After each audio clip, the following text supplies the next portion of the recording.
Assalamualaikum warahmatullahi wabarakatuh. Bismillah walhamdulillah wassalatu wassalamu ala rasulillah Sayyidina Muhammad bin Abdullah sallallahu alaihi wasallam wa ala alihi wa sahbihi wa man tabi'ahu wa nasarahu wa wala wala hawla wala quwata illa billah.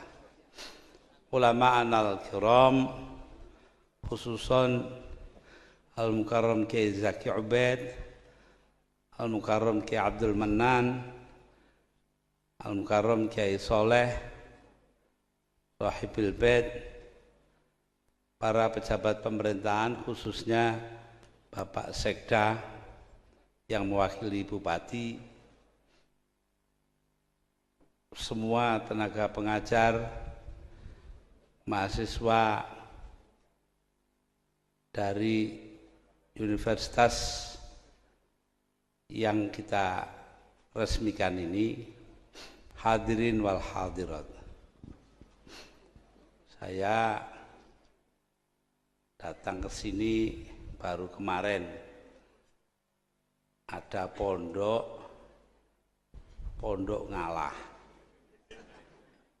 Ini saingannya pondoknya almarhum Kiai Hamid Kajoran Magelang yang namanya Pondok Pesantren Bodo.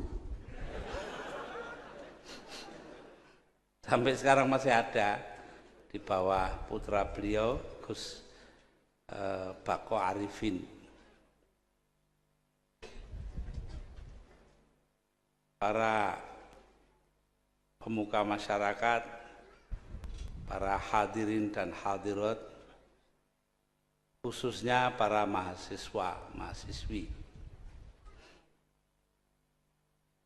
Alhamdulillah pada pagi ini saya kemari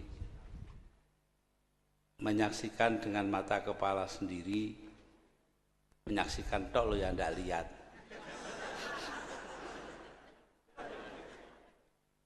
Itu dulu pondok yang kelihatannya kecil di bawah pimpinan Kiai Soleh, lambat laun berkembang dan sekarang menjadi sebuah universitas. Saya kebagian dulu ke sini, nah sekarang ke sini lagi menyaksikan berdirinya atau berkembangnya sebuah STAIN, Sekolah Tinggi Ilmu Agama Negeri, Islam Negeri, menjadi sebuah universitas. Ini sangat menggembirakan. Lebih-lebih menggembirakan lagi kalau diingat bahwa lembaga pendidikan yang berbentuk universitas ini tempatnya di desa, jauh dari mana-mana. Ini juga sesuatu yang harus diperhitungkan sebagai kelebihan. Lebih-lebih lagi bahwa ini adalah multi agama, sesuatu yang saya perjuangkan seumur hidup. Nah ini ada romo, ada pendeta, ada yang lain-lain, Hindu segala macam itu. Insya Allah semuanya akan berkembang menjadi sesuatu yang memenuhi kriteria paling utama dalam Islam. Anfa'un nas, khairun nas anfa'uhum linnas. Sebaik-baik manusia itu yang bermanfaat untuk orang lain. Nah, mudah-mudahan di sini ketemu manfaat itu. Tidak peduli siapa yang mau, dikatakan nas kok. Semua manusia loh kan. Jadi tidak peduli agamanya apa, asal-usulnya bagaimana. Ini artinya disinilah demokratisasi itu dijalankan. Mengapa? Karena demokrasi itu pada dasarnya cuma mengenal dua macam sifat. Sifat pertama kedaulatan hukum. Jadi kalau hukum berjalan dengan baik, itu berarti sudah demokratis. Nah, kiainya ya tentu ikut hukum fikih, itu kan ya hukum juga. Yang kedua, perlakuan yang sama kepada sesama semua warga negara di hadapan undang-undang walaupun asal-usulnya saling berbeda. Beda keyakinan, beda agama, beda ras, beda bahasa ibu, beda tingkatan ekonomi, ya beda apa sajalah. Jadi karena itu ya kita berharap mudah-mudahan lembaga pendidikan ini akan berkembang. Tadi kita dengarkan ayat Al-Quran, wa ma arsalnaka illa rahmatan lil alamin. Di beberapa buah tafsir, rahmatan itu bukan karunia, tapi dibaca silaturrahimi, persaudaraan. Nah, mudah-mudahan di tempat inilah terjadi persaudaraan di antara sesama umat manusia. Alamin di sini ail bashar, manusia, bukannya kok isinya alam semua, bukan. Tetapi manusia, persaudaraan di antara sesama manusia. Ini wa ma arsalnaka illa rahmatan lil alamin. Disinilah terletak arti daripada lakum dinukum waliyadin. Bagi kalian agama kalian, bagiku agamaku. Tiap orang berhak mengikuti cara masing-masing. Beberapa hari yang lalu saya dapat kiriman CD compact disc dari Kiai Haji Ahmad Mustafa Bisri di Rembang. Isinya adalah tembang bahasa Tegal. Tembangnya siapa? Tembangnya seorang yang dianggap kejawen. Saya simpan di rumah. Saya tulis tulisan di koran. Saya katakan bahwa saya dapatnya sangat terpengaruh. Mengapa? Karena betulnya kejawen dan orang seperti saya itu sama. Sama dalam hal kalau status itu semua sama banyak, saya kira tidak masalah. Tapi sama dalam hal keyakinan. Saya orang santri, kalau tadi Kiai Soleh bicara bahwa pesantren Tharekat Qadiriyah Naksabandiyah itu dikembangkan di sini, maka saya ini sebagai orang Tebu Ireng itu diwarisi Tharekat malah lebih macam-macam. Ada Qadiriyah, ada Naksabandiyah, ada Syadziliyah, ada Syattariyah dan sebagainya. Jadi lebih beraneka ragam.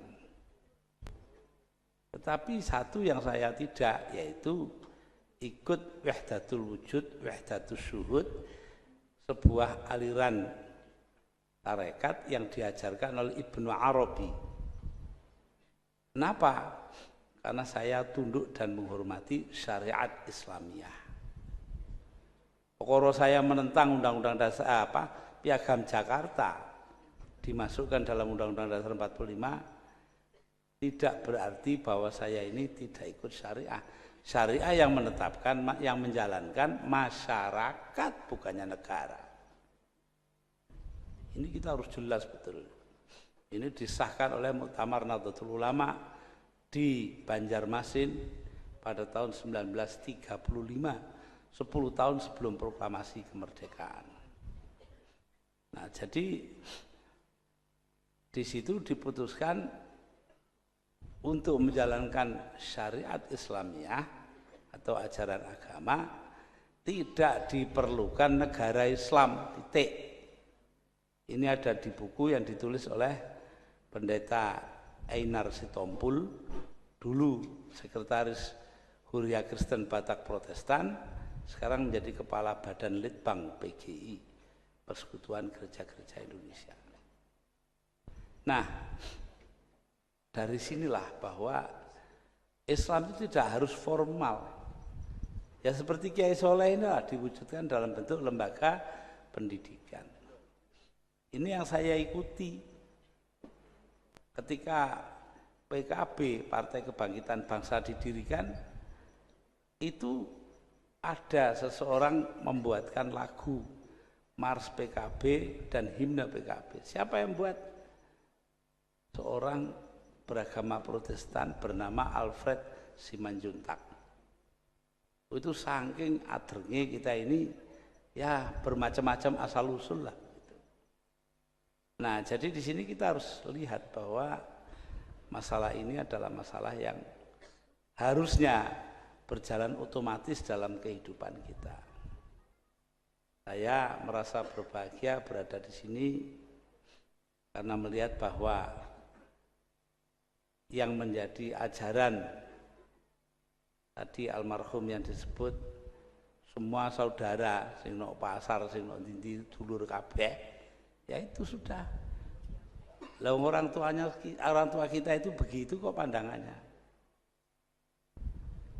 Waktu saya kecil di Tebuireng itu saya tiap hari main-main di sebuah rumah di Cukir, kira-kira ya sekilo lah dari rumah saya di Tebuireng, yang punya orang Katolik. Saking dekatnya, akhirnya rumah itu jadi gereja. Dan kalau coro santrinya diwakafkan. Ya, lah iya, untuk kepentingan agama. Terus nggak tahu saya kenapa oleh pengurusnya dioperkan kepada Bapak Muhammad Yusuf Hasim, paman saya. Jadi rumah beliau saya tinggalnya di situ. Di Tebuireng itu kan kalau nemoni tamu.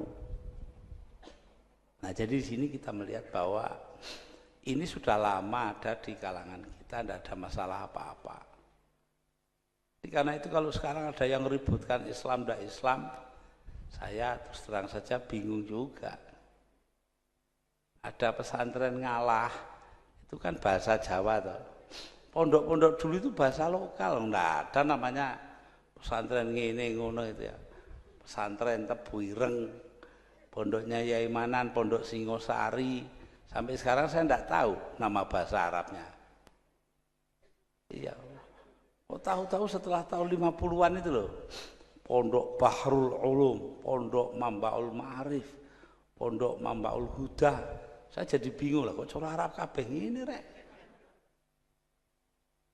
Ya, ini artinya formalisasi, kesenangan untuk resmi dari kalangan kaum muslimin. Ini muncul karena apa? Karena kuatnya budaya Arab. Bukan karena agama, ini soal budaya saja. Sama dengan dulu bahasa Jawa, sekarang pakai bahasa Indonesia, kan begitu tuh. Saya ingat dongengnya paman saya, putranya ada di sini dengan saya, Pak Abdul Karim Hasim, adiknya ya saya, numpak oplet, di depannya ada orang bawa kurungan burung, tahun 30-an lah itu. Lalu beliau pikir mau nanya, ini burung apa ini? Ini, opo apa? Ini apa ketemu, tapi burung itu loh apa bahasa Indonesia. Akhirnya kalah karo wong Cina sandinge muni, ini peksi apa? Nah itu. Jadi karena itu kita melihat bahwa soal begini-begini kan soal anu saja, soal apa? Budaya saja. Beda memang budayanya. Ayah saya senangannya teori-teori kemasyarakatan dan kenegaraan Islam. Takonono Imam Syafi'i, Imam Hanafi soal beginian warak jawabnya. Adiknya Abdul Khalik Hasim senengannya tauhid. Buat sampai mencret takon tauhid dia jawab. Tapi adiknya Pak Abdul Karim Hashim itu senengannya adab, sastra Arab. Ya enggak apa-apa, memang bisanya cuma itu. Artinya yang Arab itu, sastra Inggris ya tangan kadung tuwek. Lah ya. Tapi tanya itu. Di rumahnya beliau itu ada Hamas satu Abi Tamam. Itu yang menunjukkan kesenangan beliau kepada sastra Arab. Sastra itu sangat kaya dan sinis. An-Nabi Ghadzubiani, penyairnya, mengatakan dia dikuyok-kuyok terus oleh para politisi. Akhirnya dia mengatakan, walasta bimustabiqin akhon la talumuhu ala syu'athin ayyur rijali mu'adzabu. Kau bukan orang pertama yang menyakiti saudaranya. Loh itu loh. Politisi senengannya lah ngono.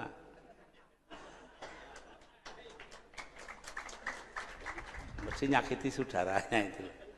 Ala syu'athin ayyur rijali mu'adzabu. Kalau dipikir secara mendalam, memang adakah orang yang sopan? Nah itu.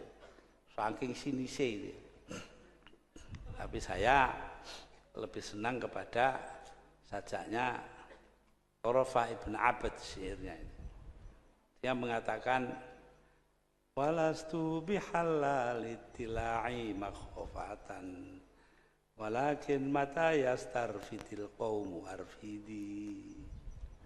Aku bukan orang yang sembunyi di balik gentong karena ketakutan.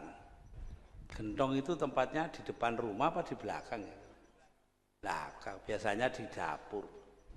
Lah orang yang sembunyi di balik gentong di dapur entek-entekan oleh weden. Nah, ini katanya Thorofah loh. Walakin mata yastarfiti arfidil qaumu arfiti. Tetapi kalau kaumku minta pertolongan akan kutolong loh ini. Karena saya tidak berada di gentong, di balik gentong ya saya, kalau kaum saya minta tolong saya tolong. Kalau perlu toh mati nyawa. Loh. Ini Thorofah ibn Abad sudah begitu. Nah itu ya itu pegangan saya dari dulu sampai sekarang. Tidak yang seperti Nabi Ghadzubiani yang sinis tadi itu. Nah, dasar daripada sikap terbuka yang tidak mencurigai orang lain, tidak penuh kebencian kepada orang lain, itu adalah keterbukaan. Karena itulah saya kepada teman-teman agama lain itu ya terbuka saja. Alhamdulillah hari ini kita lihat keterbukaan itu punya punya dayanya sendiri. Orang lain yang beragama Hindu dan sebagainya mengajar ke sini ini kan jauh. Saya kan tadi sudah bilang tempatnya desa gitu loh. Itu mau naik kendaraan datang kemari. Ini apa yang mendorongnya? Karena ada rasa kecintaan di antara sesama umat manusia. Itu yang penting. Lah dari mana ini? Timbulnya dari sifat kebangsaan kita. Kita ini bangsa yang ditakdirkan Allah hidup bersama-sama walaupun berbeda-beda. Istilahnya pluralitas budaya. Banyak sekali majmu'atus tsaqafat, majmu'iyatus tsaqafat, berbilang budaya. Inilah yang membuat bangsa kita bangsa besar. Katanya Bung Karno meminjam Ernst Renan, seorang filosof Prancis. Perbedaan itu, la différence est raison d'être d'une nation. Perbedaan itu adalah alasan berdirinya sebuah bangsa. Loh, alasan kita jadi bangsa yang satu, bangsa Indonesia itu kan karena perbedaan wong situ. Bukan karena apa-apa. Wong maknani bahasa saja beda-beda kok. Ada orang naik sepur kayak baru zaman dulu dari Gubeng Surabaya, kamar mandinya penuh orang, jadi dia tidak bisa buang air kecil. Di Kertosono takut dia kalau ditinggal kereta, tapi sudah sampai di Madiun tidak kuat, dia turun. Begitu kereta berhenti dia turun, lari ke belakang, belakangnya kereta api, dia jongkok kencing di antara dua rel itu. Ada pegawai stasiun datang, Pak, ambil nunjuk WC jauh gitu. Kalau kencing yang jauh sana, kita kan paham itu ya di WC gitu kan. Tapi orang itu lain pahamnya, masa dari Surabaya ke Madiun kurang jauh. Loh, kok kadar jauh aja loh, kok bisa berbeda penafsirannya itu. Padahal barangnya sama atau yang diomongkan, tapi lain beda. Berbeda-beda penafsiran. Inilah yang terjadi. Saya tidak masuk politik lah, soal PKB itu kan juga beda pengertian saja.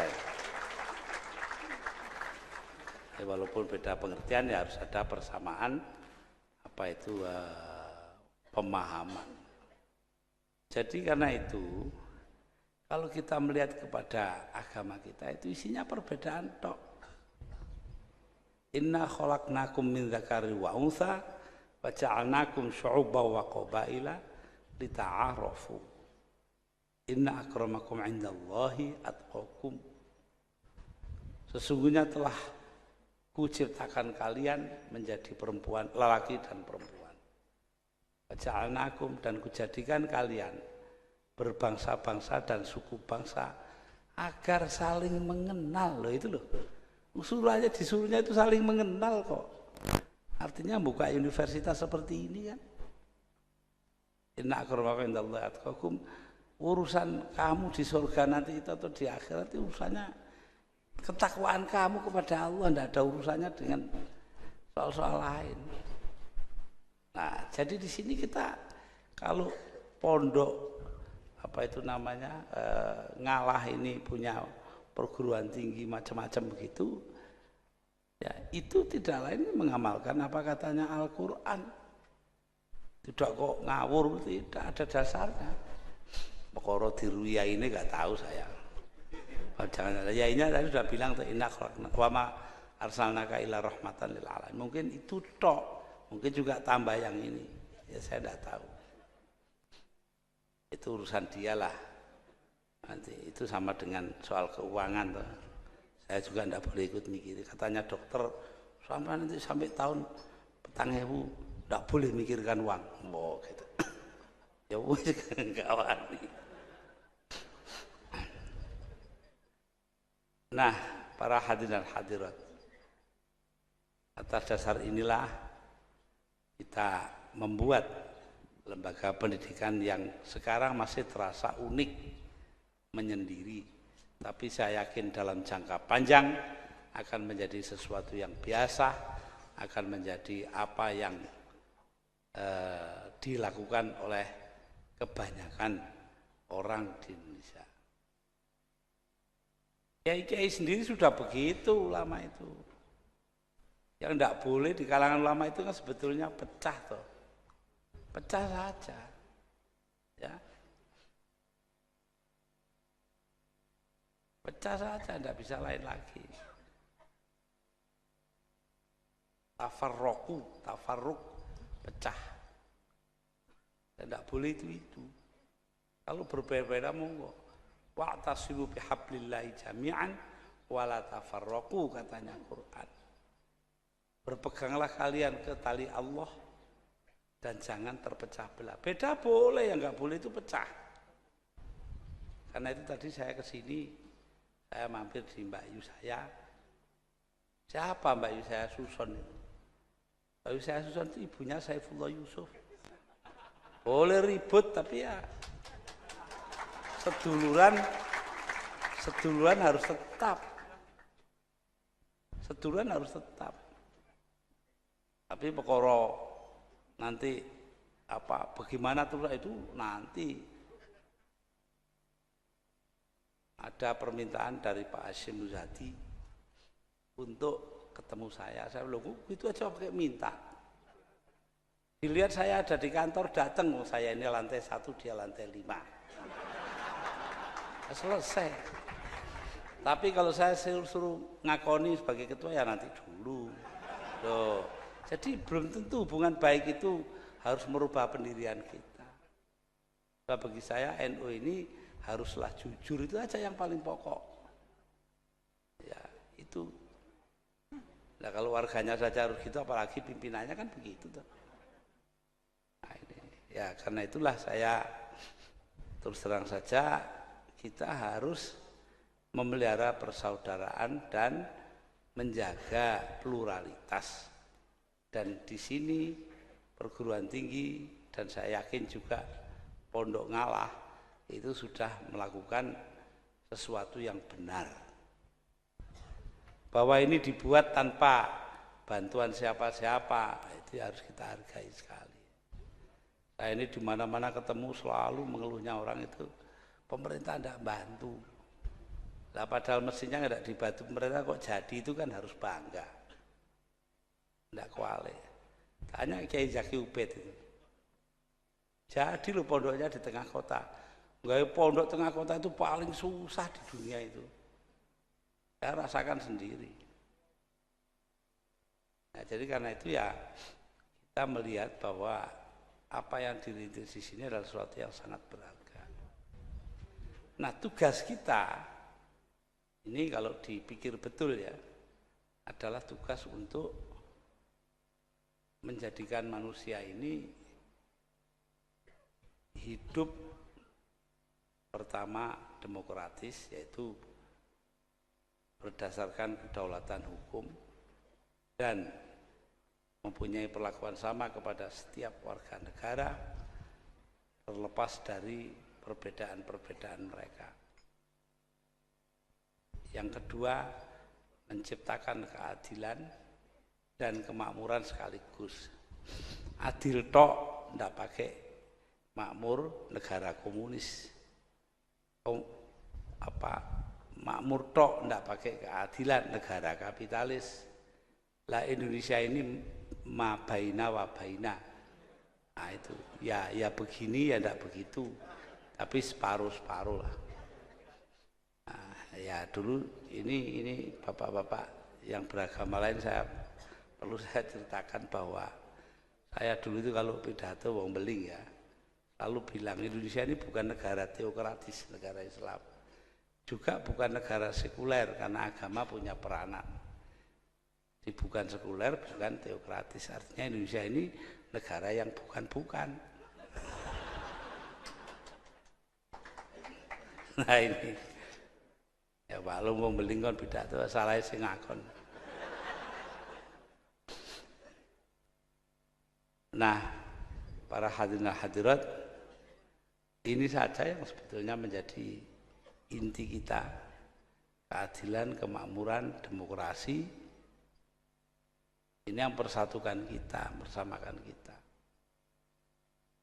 Satu yang ingin saya rembuk di sini, saya kemukakan. Banyak pertanyaan kepada saya, Pak, di kampung saya ada gereja. Ya baik toh. Enggak apa itu wong Kristen itu lebih.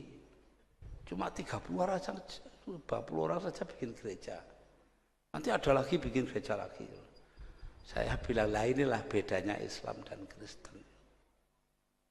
Orang Islam itu sing Muhammadiyah, sing Syiah, sing Sunni, sing NU, sembarang kali itu bisa duduk di masjid yang sama, sholat dengan imam yang sama. Itu loh. Karena liturginya itu tidak beda satu sama lain. Paling yang beda ya cuma khutbahnya. Gitu. Ada orang sarang di pantai utara Jawa Tengah itu. Punya anak dipondokkan di Mekah zaman dulu. Dia juragan perahu. Untuk mondokkan anaknya, tiap tahun dia jual perahunya. 5 tahun anaknya pulang karena bapaknya gantian perahu.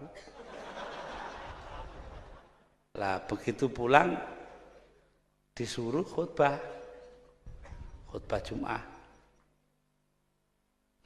Alhamdulillah, biasa ini Muhammadiyah ini. Si cidok kan gitu tuh. Alhamdulillah, NU ini loro. Alhamdulillah, lah kok telu. Alhamdulillah 4, bingung dia orang tuanya. Alhamdulillah 5, bangkit bapaknya bangun. Kurang ajar, perahu 5 kamu tuker. Alhamdulillah 5.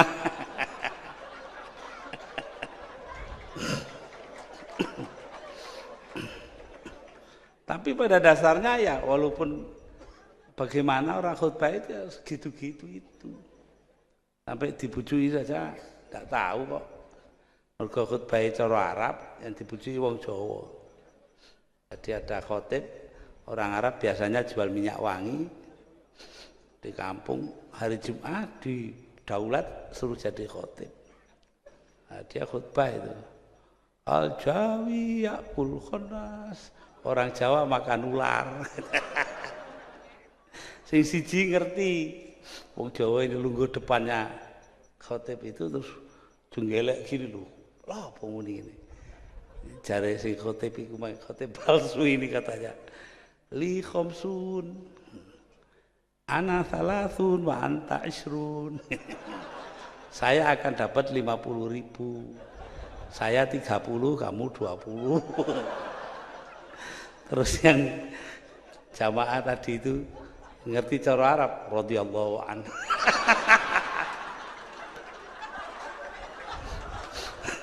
Badar kabeh Jumat. Ya, jadi di sini ya salah paham tuh setiap bahasa ya punya. Ada orang Arab kawin dan orang Madura ya. Sing Arabe alu, sing wedoke sari rapet wong Madura. Jadi malam pertama Arabnya nekat terus sing wedok sakit Tuhan. Nah, wong Purwosari kan tahu tuh sakit itu sakit. Katanya si suaminya, wallahi anak Arab tulen bukan sekek. Ngaku sih kayak itu piye. Ya, kalau kita perbedaan-perbedaan kita terus-teruskan wah susah ini. Saya suka ngaji orang Sunda. Orang Sunda itu di stasiun Cirebon lama nunggu di depan WC kakus. Dibuka orangnya keluar dari dalam sambil masang celonanya keluar. Lah si Sunda ini kan orangnya halus. Atos, maksudnya atos itu sudah gitu. Si Jawanya salah paham. Oh atos mencret toh.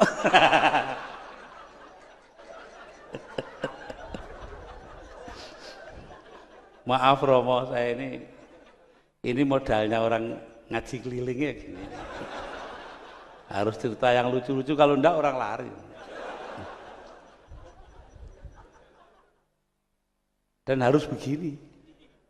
Enggak boleh obrak-obrak itu tuh. Itu bukan mubalik, itu mantan dan ramil. Wah, ada yang begitu. Mantan dan ramil suruh khutbah. Ya ayyuhan nas, ittaqullah haqqa tuqatih wa la tamutunna illa wa antum muslimun. Wahai manusia, bertakwalah kalian kepada Tuhan kalian. Awas kalau tidak. Pakai awas baru. Lah itu baru khutbahnya sana itu.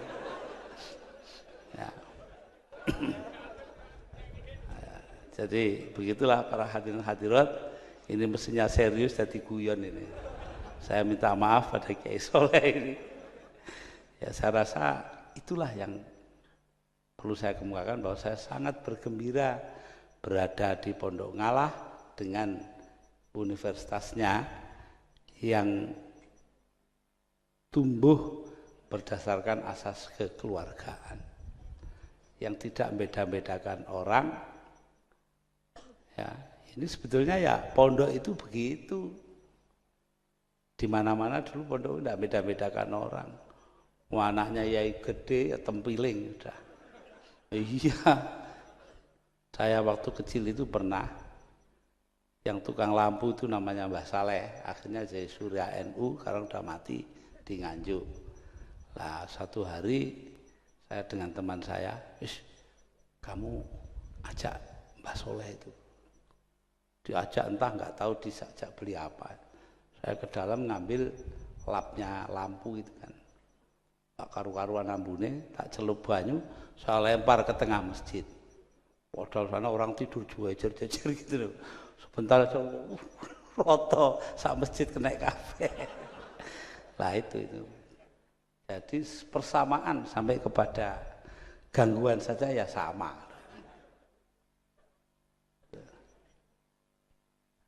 Ya memang begitu, itu gunanya supaya orang tidak bosen. Itu pernah ngaji posoan di Masjid Tebuireng. Saya lihat ngantuk semua bulan puasa itu. Saya bilang, konco ini orang Jawa itu, wong Jawa itu senengane dot didadekno lam. Contohnya murtadha dadi murtala.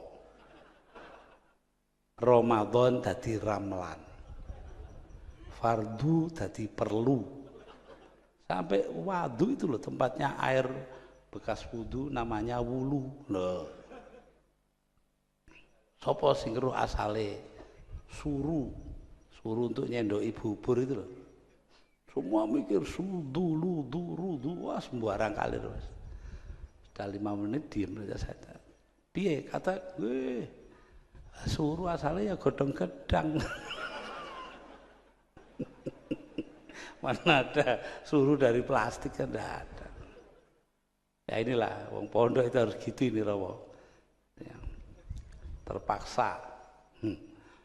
Nah, dalam kita bergembira seperti ini dan mengingat bahwa tugas kita itu adalah menciptakan persaudaraan, arahnya itu ya kalau dirumuskan saya ini wong NU ya, yaitu yala'i kalimatillahillati hiyal ulya, itu saja. Tujuan kita itu meninggikan nama Allah yang sudah agung lah itu. Kalau ada yang punya tujuan lain untuk kemuliaan diri sendiri itu ya tidak begitu tepat lah. Tapi justru kalau kita ini bekerja untuk Allah semata-mata seperti yang dilakukan Kiai Soleh dengan perguruan tinggi dan pondoknya, itu pertama akan diterima dengan baik oleh Allah, kedua membawa kenikmatan bagi warga masyarakat umumnya, dan yang ketiga memajukan Indonesia, tanah air kita. Itu aja. Di situ aja. Lah gedung, lah inilah itu semua kan hanya sarana saja. Saya nggak tahu rektornya di sini siapa. Saya bisa ceritakan suatu waktu saya ini diundang orasi ilmiah di sebuah perguruan tinggi di sana loh, daerah Tapal Kuda sana di Keraksan. Lalu ya biasa karena mau ceramah saya duduk di antara hadirin. Tahu-tahu ada di pintu berdiri yang tukang kecerek itu loh, blok gitu itu. Wah itu dia di pintu, blok. Semua diam. Hadirin silakan berdiri. Bapak Muhammad Rektor akan memasuki ruangan. Ya ngono iku. Ngertine cek ngono diapakno maneh. Mudah-mudahan di sini jangan dibilang Bapak Muhammad Rektor. Walaupun kadang-kadang ya begitu itu kan. Yang bedakan orang itu tidak banyak. Ada rektor sebuah perguruan tinggi. Saya diberitahu orang karena itu saya tidak percaya, tapi akhirnya disuruh berdiri di belakangnya waktu menyanyikan Indonesia Raya ini. Tahu-tahu sang rektor ini apa nyanyinya? Indonesia siapa itu? Gimana ini? Belum nanti kiai jadi rektor. Sehabis jadi apa itu namanya inspektur upacara Menwa, resimen mahasiswa, dia turun untuk memeriksa barisan kehormatan. Sana komandan upacaranya ada di pojokan. Udah begini, kiainya datang. Baik nak, baik. Ini bingung komandan upacara. Salaman tak ambek ya ini. Ya itulah. Jadi orang memang dibawa kebiasaannya sendiri-sendiri. Ya disinilah tempatnya kita menerapkan ukuran-ukuran yang sama bagi setiap orang. Jadi jangan dilihat bingungnya sang komandan upacara. Lihatlah bahwa dia masih takzim kepada ulama, itu yang penting kan itu. Begitulah para hadirin dan hadirat, saya yang dibilang orasi ilmiah itu sama sekali tidak ilmiah. Ya, kenapa? Karena ya saya tahu bahwa yang ada di sini itu tidak semuanya orang-orang yang pernah di perguruan tinggi. Memang nasib saya Romo, pidato di 5 tempat bahasanya lain-lain lah itu. Bahasa teleseran seperti di sini. Nah, iya toh. Terus nanti bahasa seminar ada sendiri. Kemarin saya di Semarang PGRI seminar. Nanti pidato di PBB pakai bahasa lain, bahasa Inggris umpamanya. Lalu pada kiai-kiai orang Arab ya harus bahasa Arab, kalau tidak dihargai. Ya, walaupun saya pernah bilang kepada Raja Fahad waktu jadi presiden, itu Saudi Arabia, Baginda jangan percaya kepada bahasa Arabnya jamaah haji Indonesia. Loh kenapa? Mereka pakai bahasa Arab kuno yang ada di kitab-kitab lama, sedangkan Anda sudah pakai bahasa Arab modern. Oh ya, contohnya apa? Seorang kiai, ya, syekh dari Indonesia pergi haji, habis taruh barang-barangnya dengan pembantunya dia keluar. Di sampingnya asrama itu jalan satu jurusan. Nah, karena dia dari depan dia baca. Ya, jadi di sana itu no entry, tidak boleh masuk. Bahasa Arabnya ditulis mamnu'ud dukhul, tidak boleh masuk dari depan, boleh dari sana satu jurusan. Kata kiainya ini kepada pembantunya karena dia tidak ngerti bahasa Arab sekarang. Orang sini. Kenapa? Karena dukhul itu kalau di kitab-kitab lama itu hubungan seksual suami dan istri. Nah di situ kok mamnu dukhul dilarang dukhul. Orang sini keterlaluan. Loh, kenapa? Masa begitu kok di jalan?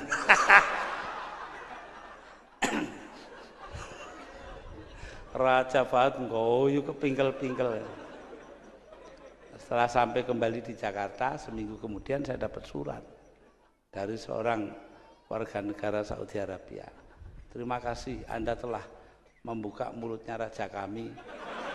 Semenjak jadi raja tidak pernah buka mulut itu. Nah ini. Nah itulah rojo ketemu tukang banyol ya begitu.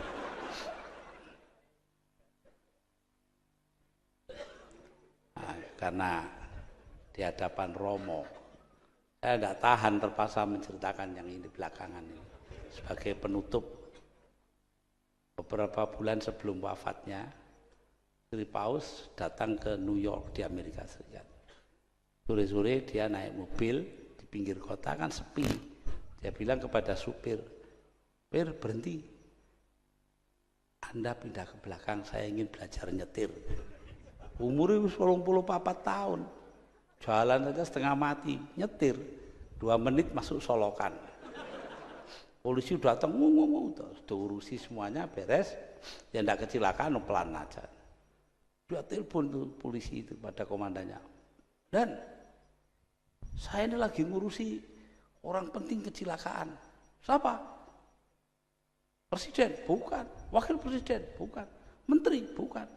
Senator bukan, gubernur bukan, wali kota bukan. Nah, siapa? Nggak tahu. Supirnya saja paus.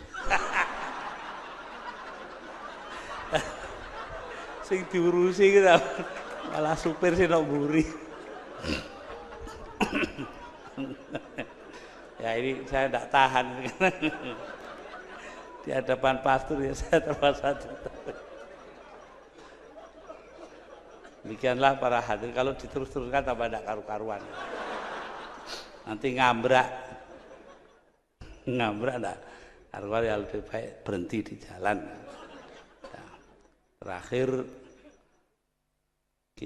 saya usulkan, nah ini teleseran. Itu untuk menjadi pedoman kita kata-kata seorang penyair Arab.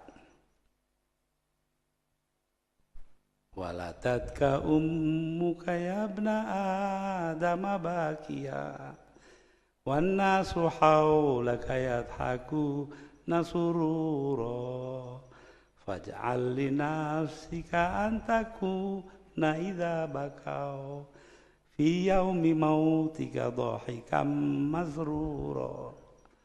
Ibumu melahirkan engkau, wahai anak Adam. Ketika itu engkau menangis. Tidak ada bayi lahir, tidak ada. Wan nasu haulaka yadhakuna surura, manusia sekitarmu semuanya tertawa gembira. Oh, bayinya lahir selamat gitu ya. Faj'al li nafsika an takuna idza bakau, karena itu buatlah dirimu ketika mereka menangisi engkau di hari kematianmu. Loh itu. Dhahika masrura, engkau sendiri yang tertawa karena gembira. Itulah hidup, itu esensinya di situ. Jadi ini yang saya minta supaya padanya ini itu semua arahnya itu satu, berbuat baik untuk orang lain. Khairun nas anfa'uhum linnas. Saya rasa demikianlah yang perlu saya kemukakan, karena memang saya kemari ini untuk ada hal lain yang ingin dilakukan, yaitu untuk ikut di dalam pertemuan silaturahmi antara sesama kiai. Ini kalau disuruh nutup itu bingung ya. Kenapa? Karena NU itu dulu miliknya kan wabillahi taufik wal hidayah. Sekarang dipinjam Golkar. Susah setengah mati saya ini. Kiai Ahmad Abdul Hamid almarhum dari Kendal itu mencarikan gantinya, wallahul muwaffiq ila aqwamit thoriq. Sekarang di mana-mana wong NU begitu. Tapi saya ini jengkal, saya tidak mau gitu ya. Tambah yaelah wis. Wabillahi taufiq wal hidayah waridho wal inayah. Wassalamualaikum warahmatullahi wabarakatuh. Hadirin, pada akhirnya agar negara Indonesia tercinta ini tetap aman, tiada aral yang melintang demi menuju baldatun thayyibatun wa rabbun ghafur, diakhiri dengan pembacaan doa oleh Al-Mukarram Kiai Haji Abdurrahman Wahid yang didampingi Kiai Haji Muhammad Soleh Barudin, Kiai Haji Abdul Manan, dan para tokoh agama. Masing-masing kami persilakan Romo Irwanto dari Kristen Katolik, Bopo Yudi dari Konghucu, dan Pendeta Lantu dari Kristen Protestan berkenan mengambil tempat.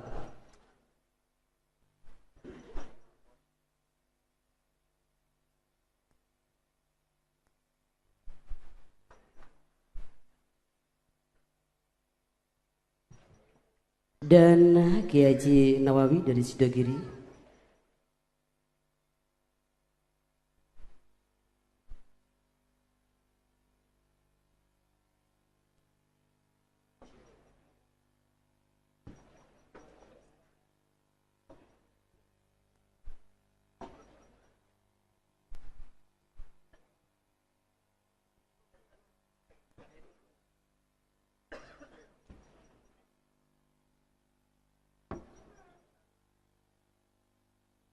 Pembacaan doa dipimpin langsung oleh Al-Mukarram Kiai Haji Abdurrahman Wahid. Oh, itu tidak kaget ini. Mari kita doa ini yang mengajarkan Sunan Ampel 500-an tahun yang lalu, dan kemudian diambil oleh mbah saya Kiai Haji Muhammad Hasyim Asy'ari Tebuireng. Pendek saja diambilkan dari Suratul Kahfi. Akan saya bukan sini karena saya tidak seperti Cak Zaki bisa ndonga panjang saya ya. Gitu itulah. Gak iso ndonga tekon ndonga. La hadrat Nabi Mustafa Muhammadin sallallahu alaihi wasallam. Fatihah.